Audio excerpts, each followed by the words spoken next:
Oke guys, hari ini aku mau bikin video tentang tips and trick uh, menghadapi seleksi wawancara CPNS ya.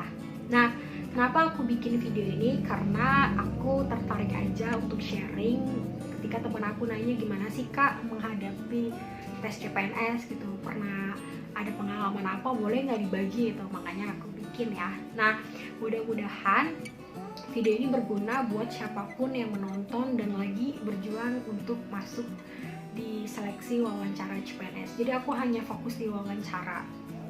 Oke, sebelum mulai aku mau kasih tahu dulu kondisi aku. Jadi aku itu ikut tes CPNS tahun 2013, dinyatakan lulus di 2014, dan aku ikut CPNS di salah satu kementerian pusat ya. Jadi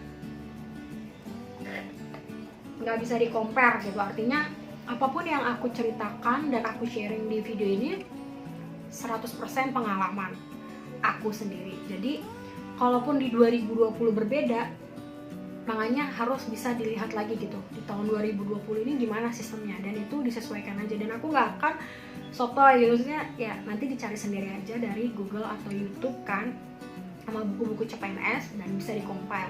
Nah, yang paling aku ini kan adalah contohnya, kalau di tahun aku kan namanya TKD, TKB, tes kemampuan dasar sama bidang ya. Sekarang kan namanya SKB.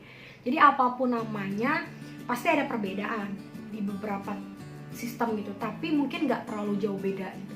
Jadi yang aku share tetap berdasarkan pengalaman pribadi 100% dan di tahun 2013 ya. Karena kan di tahun 2020 ini pun ada pandemi global lah, ada yang kita nggak pernah tahu, mungkin sistemnya berbeda nanti untuk tesnya, jadi disesuaikan lagi ya. Nah, dulu kalau ikut CPNS itu aku TKD itu biasanya CAT aja dari BKN. Nah, habis lulus CAT itu jaraknya 1 bulan dari TKD, jadi lulus September, kira-kira November lah ya. November itu udah harus TKB ya. TKB itu psikotes sama wawancara, tapi yang aku fokusin di video ini wawancara ya, jadi nggak ada psikotes ya. Dan aku akan membagi juga di beberapa hal, contohnya pertanyaan standar dengan pertanyaan jebakan, juga tips and trick aku ketika aku persiapan sebelum hari H. Oke? Nah, jadi jangan di-compare, tetap nanti digabungkan. Intinya apapun ini berdasarkan pengalaman sendiri ya. Jadi gak boleh disamakan dan no judgment ya.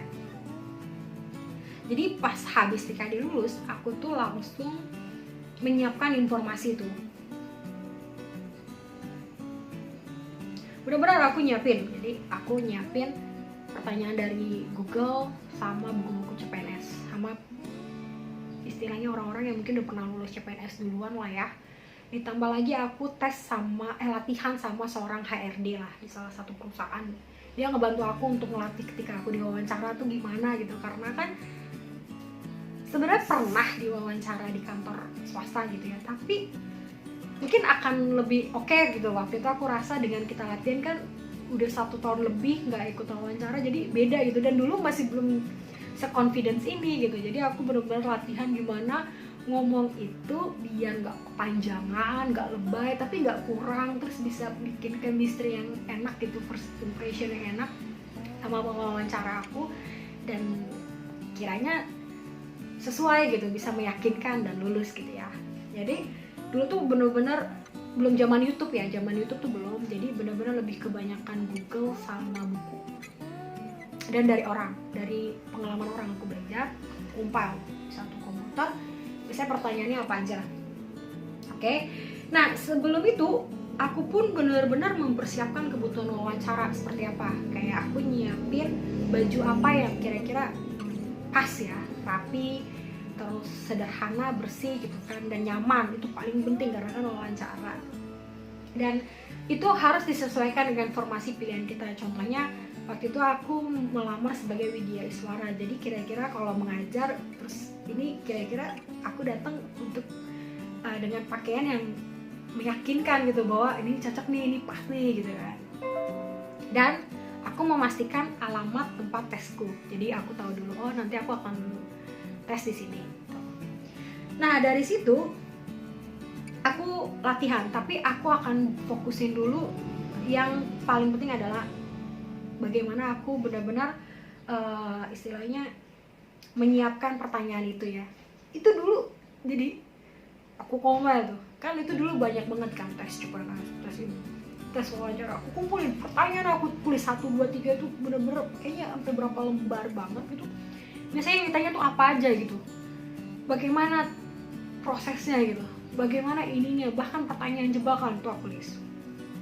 Dan biasanya pertanyaan itu dibagi menjadi kayak pengenalan diri, personality ya, niat dan tujuan, pengalaman hidup gitu, sampai kita daftarnya apa sih, tahu nggak sih kita kerjanya apa, niatnya apa, terus kantor kita itu gimana, kerjanya nanti tuh terkait apa, sampai apa yang bisa kita lakuin gitu, kontribusi apa yang bisa kita berikan di kantor itu gitu kan. Itu bener di compile gitu kan, aku ketik juga jawabannya, jadi ke jawaban standar, sampai nanti ketika sudah latihan sama teman HRD itu aku memperbaiki gitu jawabannya, yang kayak dia pernah bilang gini, lu jangan terlalu banyak panjang gitu, sebenarnya menjawab itu sederhana gitu, terus bagaimana kamu juga tenang gitu ya, itu paling penting tuh sikap gitu, terus gimana bisa memberikan istilahnya apa ya, ramah lah ya, jadi enggak yang kaku gitu terus dia takut gitu, enggak, tapi bener-bener relax aja gitu, itu paling penting, relax, sikap kita, terus ramahnya kita, tenang, menjawab jelas gitu ya, bukan menjawab dengan ketakutan gitu, dan menjawab apa adanya dan menarik, hingga kita memikirkan. Nah habis itu setelah aku berlatih itu, aku banyak memperbaiki lagi gitu pertanyaan-pertanyaan berdasarkan yang udah aku cari jawabannya, aku perbaiki, kemudian aku latihan lagi. Jadi latihan itu benar-benar membantu sih, jadi ketika itu nggak kaku gitu kan, dan di latihan itu untungnya temanku itu sangat benar-benar menunjukkan aku sebenarnya yang dicari orang tuh kayak gini gitu, walaupun mungkin beda-beda kan, karena bukan dia juga yang wawancara, dan di psikolog yang wawancara aku pun mungkin punya penilaian yang berbeda juga gitu ketika mencari seorang yang kredibel gitu di bidang itu gitu kan. Nah aku ingat banget, biasanya pokoknya yang ditanya itu terkait personality, terus kebutuhan informasi itu juga soal psikologi kita. Psikologi itu tentang attitude dan emosinya kita ya. Jadi di pertama kali itu yang paling itu ya, kita datang gitu kan, setelah di hari-hari itu kita harus bisa gitu mengenalkan diri kita gitu kan. Dia biasanya akan mempersilahkan duduk dan jangan pernah lupa senyum ya. Jadi pertama kali itu pasti dia akan kayak melihat dari atas sampai bawah, makanya pakainya senyaman mungkin, tersenyum, terus kayak relax ya, jangan grogi, tenang dan enjoy aja gitu, itu paling penting. Dan di situ dia mungkin biasanya yang kalau di pengalaman aku, dia pegang kertas yang isinya mungkin tentang informasi kita juga gitu kan, dan dia baca sekilas gitu, dan dia minta kita perkenalan itu bisa 1 menit 2 menit gitu, dia udah coba diperkenalkan dulu gitu ya, namanya dengan Mbak Ian ya gitu, itu harus bisa. Nah biasanya dalam personality itu kita akan ditanya tentang nama, keluarga, kerjaan kita sebelumnya atau saat itu, cita-cita, tujuan hidup, niat kita jadi CPNS apa, dan kenapa kita pilih formasi itu atau kementerian itu atau keyakinan kita gitu. Itu kita harus bisa mengenalkan diri secara singkat, jelas, menarik tentang itu gitu. Jadi nggak perlu panjang-panjang, nggak usah sampai iya nenek saya, ini enggak. Sebenarnya dia lebih pengen melihat kita secara untuk membuka wawancara selanjutnya. Nah paling penting ya itu first impression dan ketenangan. Jadi jawab itu nggak usah yang lebay atau kurang gitu ya, karena kan sebenarnya itu kayak komunikasi 2 arah. Itu paling penting pertama kali ya, kita bikin itu kondisi seperti itu. Nah hindari grogi gitu, salting gitu, atau overreaktif gitu ya, itu gugup, a, i, u, e, o, terus kayak kurang ngedengar, apa pak, mohon maaf pak gitu, terus nggak menatap gitu, kita ditanya A tapi kita malah ngeliatnya sambil pegang-pegang tangan gitu sambil takut, itu hindarin aja gitu, karena sebenarnya ya biasa aja gitu kayak ini. Tapi memang kan kalau dulu aku merasakan aku grogi karena mungkin pengalaman aku di wawancara pun masih 1-2 kali lah ya, dan habis lulus juga gitu, itu kan harus tetap pelatihan. Mungkin kalau sekarang yang ditanya mungkin lebih bisa apa adanya dan lebih benar-benar confidence gitu ya. Jadi practice make perfect gitu ya, practice-nya itu banyak gitu ya. Nah, usahakan menatap dan senyum. Kenapa? Karena dari situ kita akan membangun satu keramahan dan kehangatan. Artinya kita bukan orang yang juga kayaknya kaku gitu ya, tapi kita juga bukan orang yang terlalu overreactive gitu, tapi kita membangun kayak respect dengan membangun komunikasi yang pas. Kenapa? Karena kan terkadang mungkin yang mewawancari kita tuh bukan ahli banget gitu, mungkin kita di saat itu kita merasa kita paling ini, itu nggak boleh.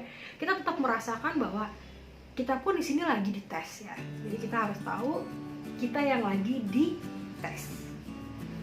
Nah, list pertanyaan itu adalah, aku dulu paling inget adalah formasi ini sejurusan nggak dengan jurusan kuliah kita gitu.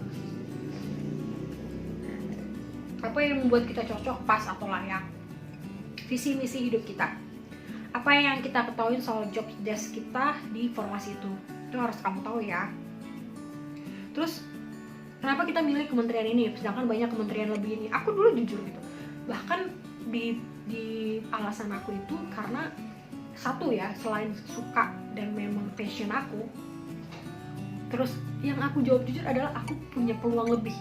Walaupun waktu itu mungkin sebenarnya itu jawaban yang sebenarnya kadang kayak konyol gitu ya, tapi aku merasa memang benar gitu. Kenapa aku milih ini?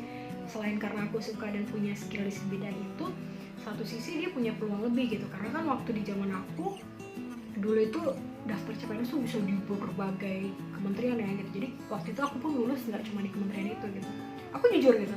Nah, artinya dari situ kita tahu gitu, dan kemudian kita juga bisa menunjukkan kementerian ini beda gitu, beda dari yang lain. Kenapa gitu? Karena akhirnya itu yang membuat kita akhirnya memilih itu kan. Nah, aku compare banget waktu itu. Jadi aku compare-nya itu semuanya pasti kementerian baik, tapi yang kayaknya lebih pas ke aku tuh ini gitu. Nah, apa yang bakal kita bisa berikan sebagai kontribusi kita kalau kita diterima? Apa yang bisa kita lakukan untuk memajukan negara?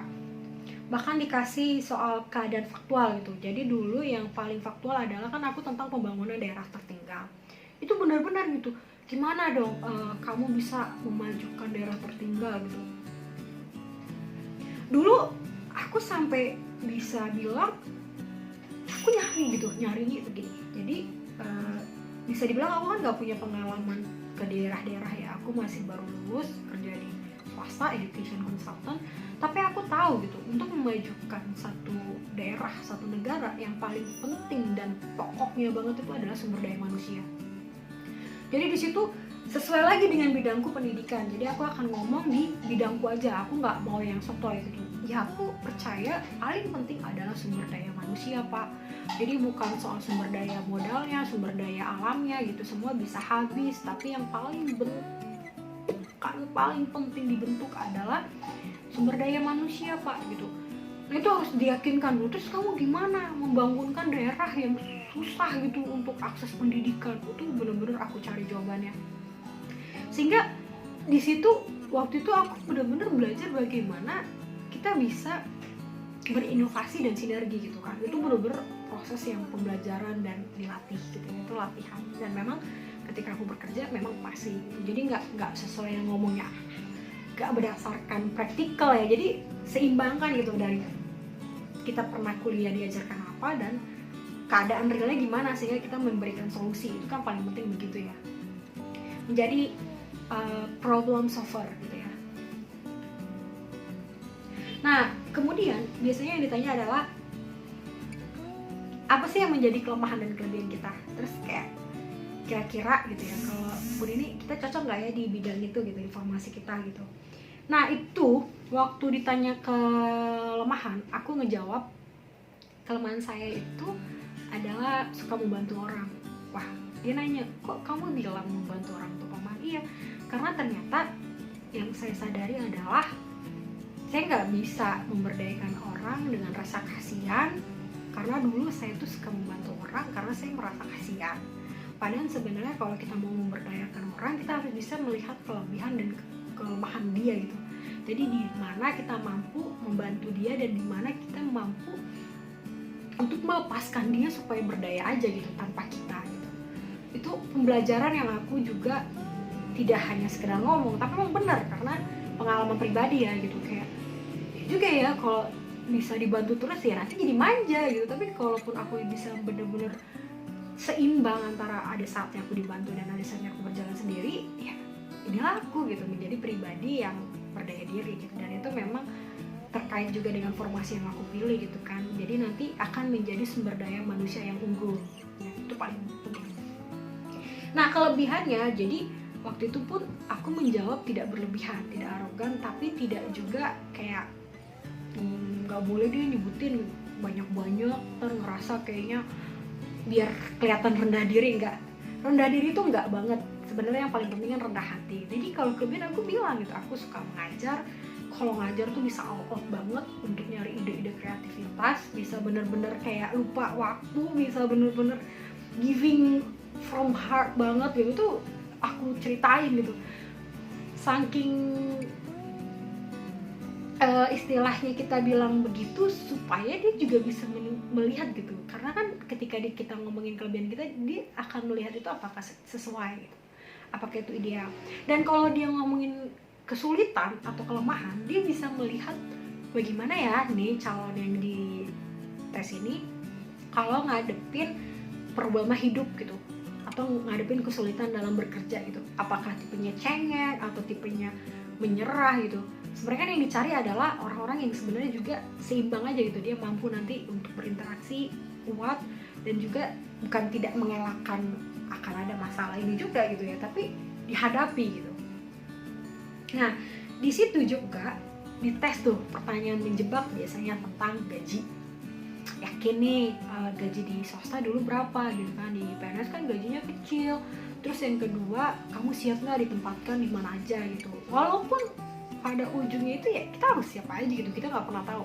Ibaratnya kalaupun aku hari ini tidak ditempatkan di daerah, makanya perubahan ibu kota ke Kalimantan itu aja kan harus siap kalau kita sudah menjadi seorang pegawai pemerintah gitu ya. Terus benar-benar ditunjukin nih kerjaan gitu kan, nanti siap nggak istilahnya apa istilahnya tuh ya, KKN gitu, gimana nih. Wah itu akan dilihat karakter kita ya. Sebenarnya pasti mereka melihat itu gitu, apakah nanti jadi seorang yang oriented money gitu kan, money oriented gitu, atau yang sebenarnya juga udahlah ngikut-ngikut aja. Dia akan mencari gitu, bener-bener menelisik secara mental gitu ya, karakter, attitude gitu, yang itu mungkin tidak dipungkiri gitu ya. Karena kan ada perbedaan ketika kita di swasta sama di pemerintah adalah bagaimana kita cinta tanah air juga, attitude, dan mampu menunjukkan loyalitas kita gitu. Karena ketika kita lulus ya satu sisi kita bekerja untuk kemajuan negara kita. Kalau contohnya di swasta kan masih mungkin orientednya profit ya gitu. Nah itu yang sebenarnya perbedaannya lebih di situ saja. Nah strateginya waktu itu harus diingat adalah gak ada namanya di wawancara itu benar atau salah, gak ada. Jadi semuanya itu benar-benar tergantung kepasan gitu, tergantung. Bahkan kalau menurut aku di wawancara itu kunci utama gitu kan, penilaian kita gitu, entah objektif atau subjektif, pokoknya impressionnya kita, maka kita pas di formasi itu. Nah yang kedua adalah kita mampu menunjukkan impression yang menarik dan pas gitu ya. Karena kita harus mampu meyakinkan dengan formasi yang kita pilih gitu. Jadi biasanya kan belum tentu nih kita udah pinter, mungkin nilai paling tinggi, paling ini, tapi belum tentu gitu. Tapi bisa juga gitu ya. Atau kita paling bego kayak nggak mungkin, belum tentu juga. Mungkin yang paling pas di situ orang yang mau untuk dibentuk gitu ya, mau yang diajarin gitu kan. Jadi banyak penilaian. Dan perlu diingat adalah kuncinya abdi negara. Artinya mulailah kenali gitu ya, seorang PNS itu gimana sih. Karena kan kalau yang aku rasa, kalau kita di swasta mungkin kita bisa istilahnya yang umurnya muda gitu ya, dia bisa menjadi mungkin memimpin orang yang lebih tua gitu. Tapi kalau di PNS tuh lebih bisa biasanya senioritas gitu, kayak gua udah lebih lama gitu kan, terus jabatan atau apa istilahnya itu golongan gitu kan. Nah di situ tetap kita tidak boleh memungkiri gitu. Jadi kunci utama kita harus bisa menerima itu sebagai bentuk suasana atau kondisi pekerjaan yang kita pilih gitu. Tapi kita juga bisa melihat PNS apa sih yang mau kita bentuk di diri kita gitu. Jadi kayak mungkin muda gitu, tapi bukan berarti juga diremehkan gitu, tapi kita juga punya niat-niat yang benar-benar mengembangkan diri, mengembangkan negara juga kan. Nah yang paling penting juga adalah loyalitas. Jadi gimana kita melihat negara kita, melihat semua lah ya secara luas gitu ya, terus cinta tanah air kita gitu ya. Jadi bukan cuma nanti orientasinya uang gitu. Banyak yang akan dinilai. Dan bagaimana kita siap ditempatkan di mana aja. Kenapa begitu? Karena aku selalu ingat gitu. Jadi dua abang aku itu juga seorang pegawai pemerintah ya. Jadi dia selalu ngajarin kalau udah jadi PNS siap ya. Dan siap untuk menjadi istilahnya pelayan kepada masyarakat. Jadi kita juga nggak memungkiri gitu ya. Jadi bukan pekerjaan yang sekedar ya beda gitu, pasti ada bedanya gitu ya. Jadi kita juga tidak mengelak birokrasi, kita juga menghargai, menikmati dan bisa bertumbuh di dalamnya. Nah, yang aku tuh pernah ditanya kalau nanti ditempatkan di daerah tertinggal yang gak ada listrik gimana, gak ada air gimana, gak ada jaringan gimana, sedangkan aku kelahiran Jakarta. Itu benar-benar disiapkan gitu ya. Jadi kayak apa adanya, tapi nggak mau mungkir aku seperti jawabnya cuma gini, ya saya siap gitu. Artinya memang saya nggak mau mungkiri gitu, walaupun saya tinggal di Jakarta gitu ya. Tapi dalam proses kehidupan kita juga bisa melihat bahwa apapun akan ada penyesuaian. Itu benar-benar aku ngomong kayak gitu. Jadi aku nggak ngelak, aku anak Jakarta ya. Mungkin hedon gitu ya, kita zaman kala itu pun udah ada internet gitu kan, gimana nanti di daerah gitu, itu nggak dipungkiri gitu. Tapi kita juga tidak langsung kayak ya nggak bisa pak gitu ya, tapi menerima itu akan menjadi pekerjaan kita dan kita akan menyesuaikan saja gitu dimanapun untuk bisa melakukan tugas kita gitu. Dan kita juga istilahnya sadar gitu, kita sudah memilih melamar CPNS berarti kan siap gitu. Nah terus ditanya tuh, kamu ada orang dalam nggak gitu? Ya di situ benar-benar menjadi pertimbangan gitu, kayak kadang gimana nih orang KKN atau gimana, itu benar-benar. Cuman aku nggak bisa jawab itu ya, karena memang aku bersyukurnya di tahun 2013 itu aku lulus tanpa uang sama sekali. Dan itu yang membuat aku bersyukur. Kenapa? Karena satu sisi aku nggak mau mungkirin mungkin ada gitu ya.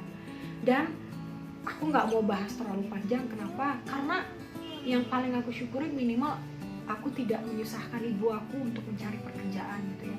Karena satu sisi dulu niat aku ya biarlah Tuhan yang membantu aku gitu. Jadi ketika aku tes, untuk hal itu aku pungkiri. Jadi aku hanya just do my best, give the best, dan hasil biar Tuhan yang menentukan apapun gitu ya. Karena banyak mukjizat yang aku rasakan, mungkin gak diwawancara, tapi yang paling aku rasakan adalah ketika aku melihat banyak orang yang berinformasi yang pas gitu, sehingga ketika aku tes ternyata informasi itu yang akan menjadi jawaban aku, sehingga aku bisa menjawab setiap tes itu yang paling aku suka. Dan pas di poin ke persiapan pertanyaan itu aku latihan gitu, jadi aku bolak-balik ganti jawaban, bolak-balik gitu. Dan benar-benar ketika di tes itu jadi aku benar-benar kayak bisa rasain sih lebih rileks ya, karena kan pertama kali itu temanku waktu yang latihan itu juga dibilang jangan gugup, jangan kepanjangan, jangan ini, intinya gini aja, udah cukup begini atau mungkin ditambahin gitu. Jadi aku latihan banget dan itu sangat ngebantu.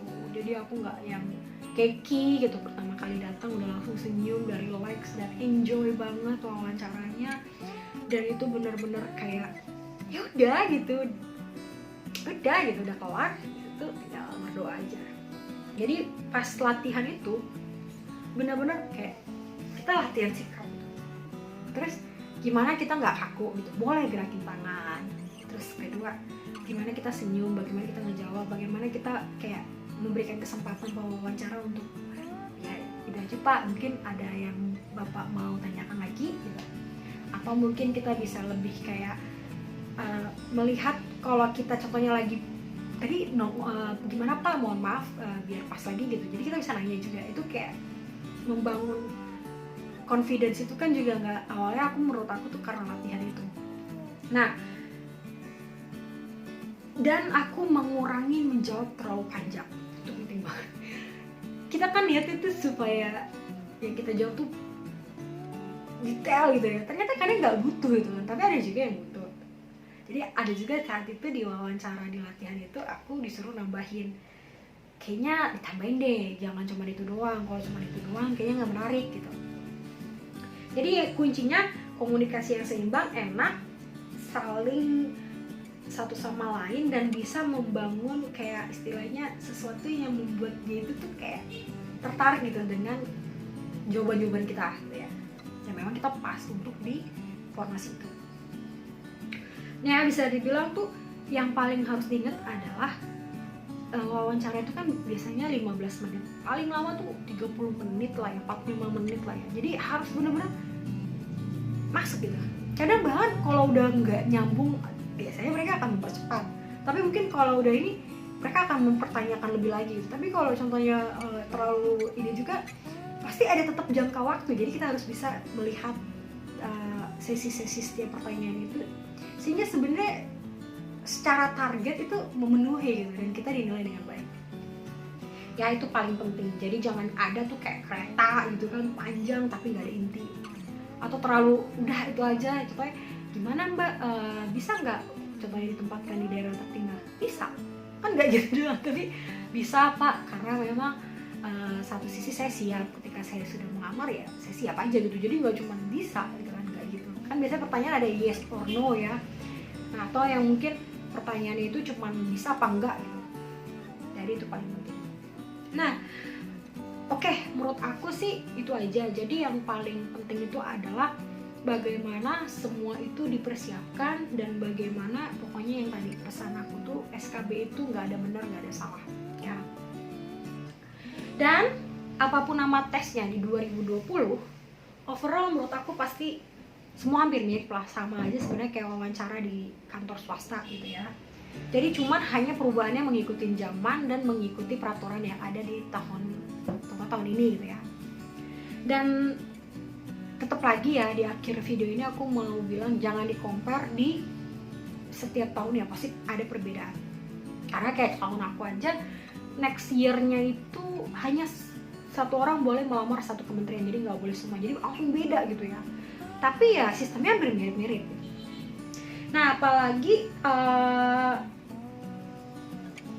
di tahun 2020 ini, di era pandemi global gitu ya, mungkin udah pakai Zoom atau video call atau apa, aku nggak tahu gitu ya. Tapi persiapkan, karena kalau contohnya kita pakai Zoom berarti persiapkan internet, persiapkan handphone, persiapkan jaringan, gitu yang paling penting gitu ya. Persiapkan kita bisa mampu meyakinkan dan pede gitu, karena aku pernah latihan offline dan online tuh beda gitu. Pas offline itu begini, online tuh kayak gimana gitu, itu harus disiapkan. Nah, yang paling terakhir aku ini, pokoknya sekarang tuh ya segala ilmu tuh ada di Google, YouTube, atau buku-buku apapun gitu. Jadi gue sama merasa kayaknya menurut aku informasi di era digital sekarang tuh benar-benar gampang ya dicari gitu. Jadi manfaatkan gitu ya, manfaatkan sehingga kita ketika tes kita udah punya senjata nih untuk persiapan menghadapi tes. Nah, jangan gugup, tenang, relax, enjoy, dan bener-bener be yourself aja gitu ya. Karena kalau emang rezeki mah ya gak akan kemana. Terus yang kedua, kunci wawancara itu kan sebenarnya di attitude gitu ya. Jadi gak usah yang terlalu beda gitu, menjadi diri sendiri gitu. Soalnya yang biasanya ini ngomongnya terlalu di ini, enggak ya, mungkin diperbaiki aja deh, jadi disesuaikan dengan yang mungkin jurusan kita lamar gitu ya. Karena kunci terakhirnya itu be happy gitu, dan kita membuat suasana wawancara itu enak gitu. Nah, terakhir doa gitu ya. Jadi sebelum masuk doa dulu gitu, karena aku percaya bahwa dengan kita juga itu ya nggak cuman hanya sekedar pinter doang, tapi kan kadang kita juga percaya bahwa terkadang ada banyak faktor gitu yang menentukan di wawancara. Jadi nggak cuma sekedar pinter, cantik, bahkan kadang penilaiannya itu kita benar-benar nggak tahu standarnya apa ya, itu harus ingat ya. Tapi yang pasti yang tahu ya hanya orang-orang yang menilai kita gitu, dan itu nggak bisa kita pungkiri gitu ya. Nah, aku doain semoga sukses buat semua yang lagi tes CPNS ya. Pokoknya suksesnya, enjoynya, dan sukses buat tes persiapannya, semua disiapin aja. Jadi kayak jangan aduh ini yang mana gitu. Kalau aku dulu bener-bener kayak main judi, semua aku pelajarin ya, tetap itu hanya bener-bener kita nggak tahu mana yang keluar gitu ya. Jadi pas hari-harinya itu pun hanya berserah gitu ya. Jadi ketika persiapan itu hanya sebagai senjata, tapi ketika di ini ya, oh yang keluar ternyata ini gitu, nggak semua gitu ya. Tapi yang aku pelajarin bener-bener all out juga gitu. Nah, belajar maksimal untuk bisa meyakinkan. Kunci di sini meyakinkan, dan kita bisa kayaknya benar-benar menjadi seorang yang pas gitu ya di formasi kita. Jadi itu aja untuk tips and trik aku di wawancara CPNS. Tapi ingat ya, artinya CPNS-nya ini disesuaikan lagi dengan kondisinya lagi, dan jangan di-compare. Oke, thanks for watching. Intinya dengan semakin kita sharing, kembali lagi ilmunya ke kita. Dan ini yang aku suka saat ini ketika aku bikin video. Nah, jangan lupa untuk subscribe, aktifkan tombol loncengnya supaya aku semakin semangat. Dan kalian juga boleh berbagi di komen apa sih yang mungkin kalian mau tanyakan, atau mungkin apa yang mungkin kalian bisa sharing pengalaman kalian, sehingga kita bisa saling apa istilahnya ya, belajar lah ya, karena kan tujuan sharing itu. Oke guys, thanks for watching and sukses ya, bye.